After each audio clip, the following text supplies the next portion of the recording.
नमस्कार मंडळी, मी आहे प्रतिभा गुजर. ज्योती किचनमध्ये तुमचं स्वागत आहे. इथं जो केक तुम्ही बघत आहात हा आहे 1 किलोचा homemade eggless pineapple ice cake. तो मी कसा बनवला आहे मग चला आपण पाहू. आता व्हिडिओला चालू करते. आता इथं मी 1 किलो केकसाठी 350 ग्रॅम प्रीमिक्स घेतले आहे आणि त्याच्यामध्ये 1 चमचा एवढं पायनॅपल इसेन्स घालत आहे. पायनॅपल इसेन्स घातल्यानंतर इथं मी 1 पळी तेल घालणार आहे. हे कच्चंच तेल आपण घातलं तर चालतं आहे, ह्याला काय कढवायची गरज नाही. आता 1 पळी तेल घातलं झाल्यावर इथं मी थोडंसं येल्लो कलर घालत आहे.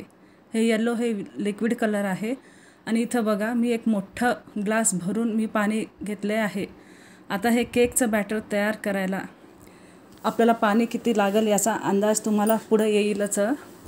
आता केक बॅटर तयार करताना एकदाच आपल्याला हे पूर्ण 1 ग्लास एवढं पाणी ह्या बाउलमध्ये ओतायचं नाही, तर ते आपल्याला हळूहळू थोडं थोडं असं पाणी मिक्स करायचं आहे आणि बॅटर तयार करत जायचं आहे.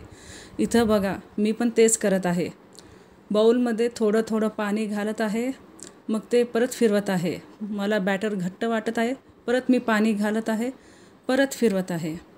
हे हळूहळू करत आपल्याला असंच पूर्ण बॅटर तयार करून घ्यायचं आहे.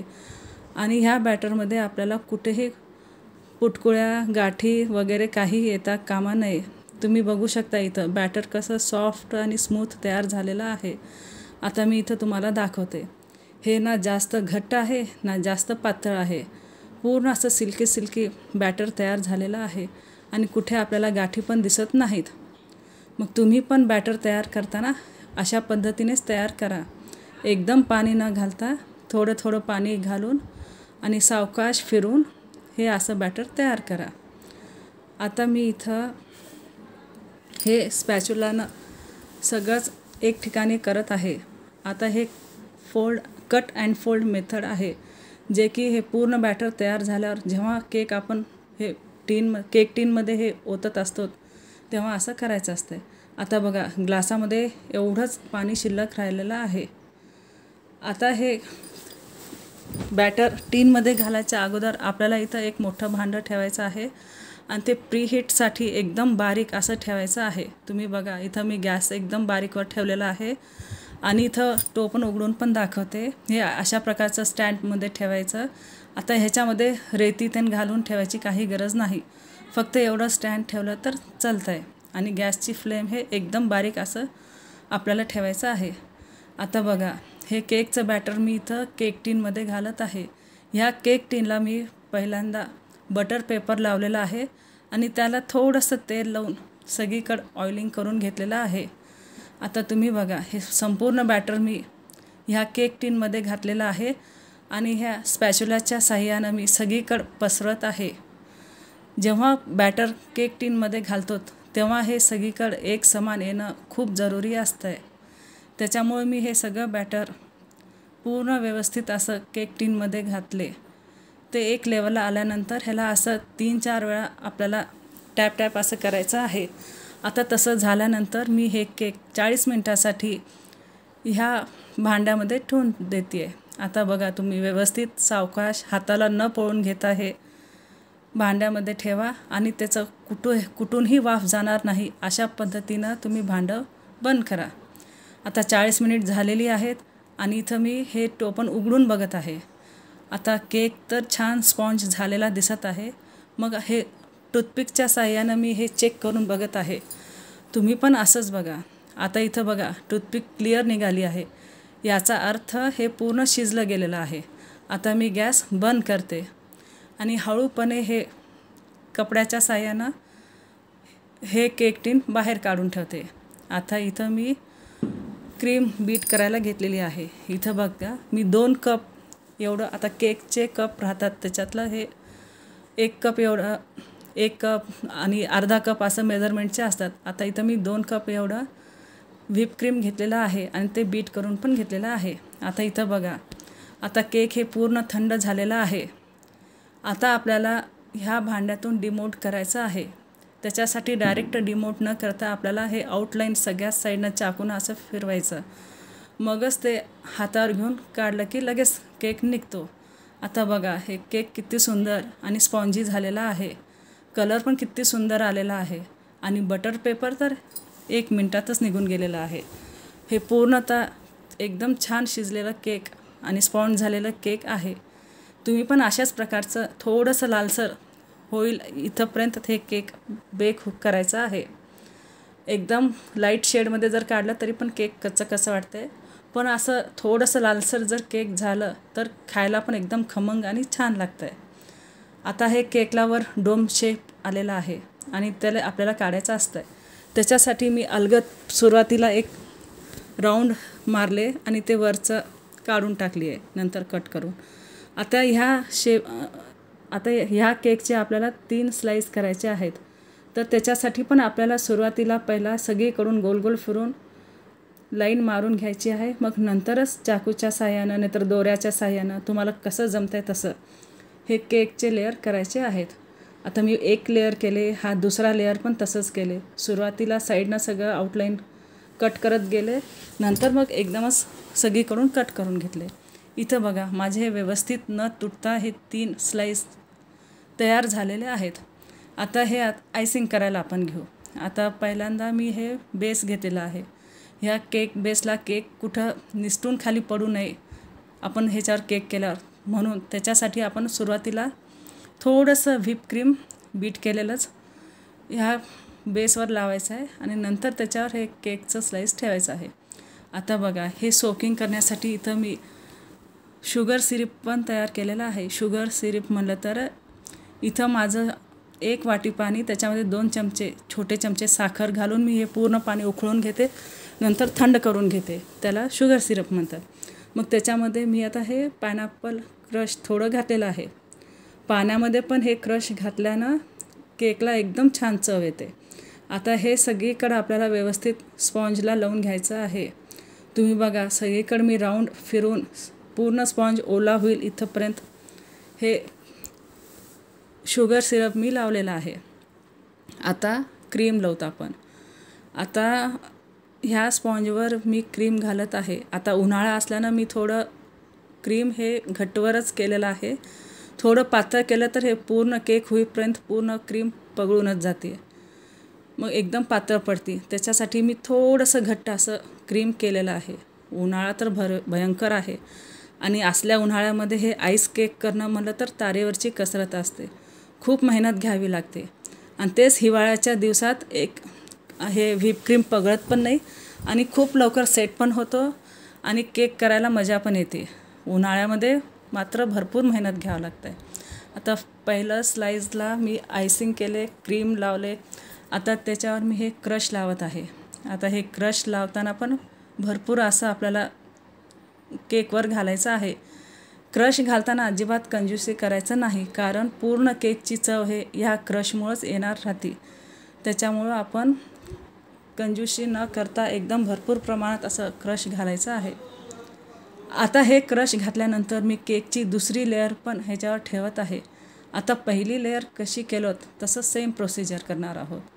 शुगर सिरप लावायचं, मग त्याच्यानंतर त्याच्यावर क्रीमची लेअर लावायचं. आता बघा सगळीकडून सोक होईल एवढं मी शुगर सिरप इथं लावत आहे. आणि आता वर हे करण्यापेक्षा आपण साईडला पहिला कवर करून घेऊत. साईडला सगळीकडे कवर केल्यानंतर आता तुम्ही इथं बघा कुठं पण राहणार नाही, कुठं पण केक दिसणार नाही असं आपल्याला क्रीम सगळीकडेच लावून घ्यायचं आहे. आणि हे सगळं सावकाश हाताने करायचं आहे.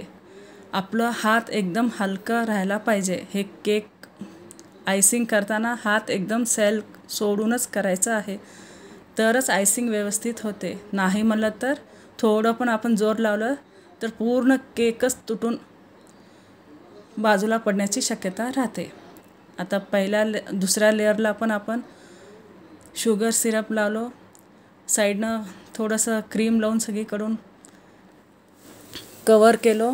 आता वरची लेअर पण आपण क्रीमनं पूर्ण कवर करत आहोत. इथं बघा इथं पण एकदम व्यवस्थित क्रीम लावायचं. परत साईडचे काठा पण व्यवस्थित करून घ्यायचं, त्याला पण लगे क्रीम लावायचं. ते झालं की आता हे सेकंड लेअरला पण आपल्याला क्रश लावायचं आहे. ते पण भरपूर प्रमाणात. तर बघा इथं मी क्रश घेतला आहे. हे आता 2 चमचे एवढं तर आहे हे क्रश. आता हे क्रश लावून पण मी इथं सगळीकडे व्यवस्थित पसरवत आहे. तुम्ही पण असंच हे सगळं व्यवस्थित पसरवा. आता हे झाल्यानंतर ह्याच्यावर मी तिसरी लेयर घालत आहे. हे तिसरी लेयर पण व्यवस्थित ठेवायचं आहे आणि आपल्याकडं सगळीकडून हे सारखी आली का नाही ते पण तपासून बघायचं आहे. त्याच्यासाठी त्याच्यावर एक हात पण फिरून ठेवायचा आहे. आता सगळीकडून लेयर व्यवस्थित बसली आहे. आता मी त्याच्यावर शुगर सिरप सगळीकडेच घालत आहे. आता हे शुगर सिरप सगळीकडं घालून सगळा स्पॉन्ज हे सोक करून घ्यायचा आहे. आता ही पहिली क्रीमची लेयर म्हणजे क्रम कोटिंगची असते. त्याच्यामुळं आपल्याला थोडंच क्रीम लावून हे पूर्ण केक हा कवर करायचा आहे. आता तुम्ही इथं बघा, हा असा पूर्ण केक कवर झाल्यानंतर मी ह्याला 1 घंट्यासाठी फ्रीजमध्ये ठेवणार आहे. 1 घंटा फ्रीजमध्ये ठेवल्यानं पूर्ण केक हा छान सेट होतो आणि पुढची प्रक्रिया पण लवकर आणि व्यवस्थित पार पडते. आता हे स्क्रॅपरच्या साहाय्यानं मी सगळे हे लेवल करून घेत आहे. जिथं ओबडधोबड क्रीम लागलेली राहते तिथं असं स्क्रॅपर फिरवलं की सगळीकडे एकसारखं लागली जाते. तुम्ही इथं बघू शकता सगळीकडे कसं व्यवस्थित मी लावत आहे. साईडला पण परत फिरवायचं, मधून पण परत, वरून पण परत फिरवायचं. असं करत करत सगळीकडे फिरवायचं आहे.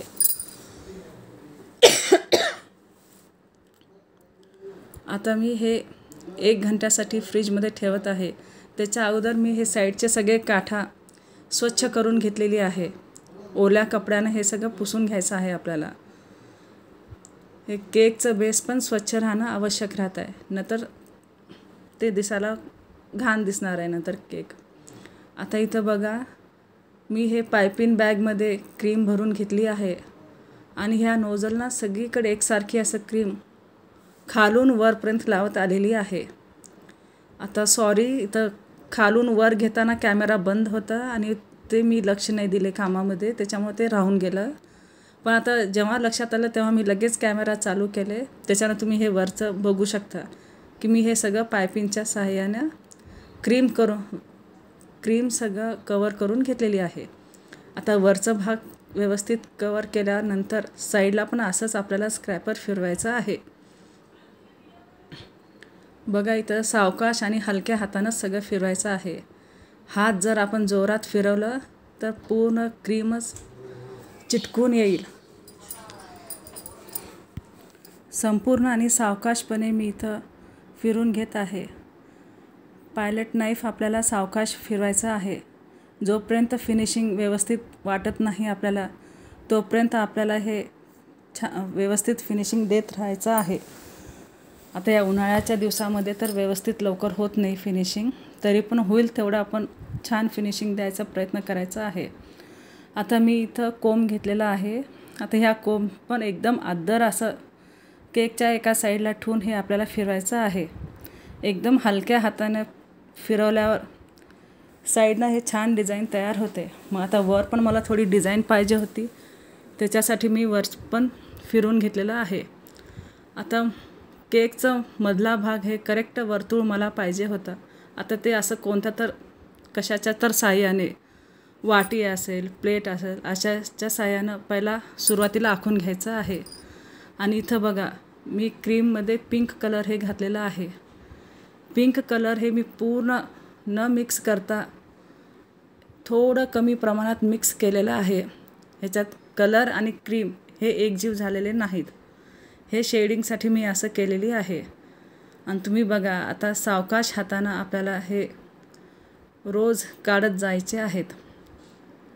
एकदम हलक्या हाताने केलं तर डिझाईन पण एकदम छान होती. गडबड नको आणि सगळे रोज हे एकसारखे दिसायला हवेत. त्याच्यासाठी सावकाश आणि शिस्तीत आपण हे करावं. जिथं आपल्याला सुटल्यासारखं वाटतं आहे तिथं एक एक डॉट द्यायचा.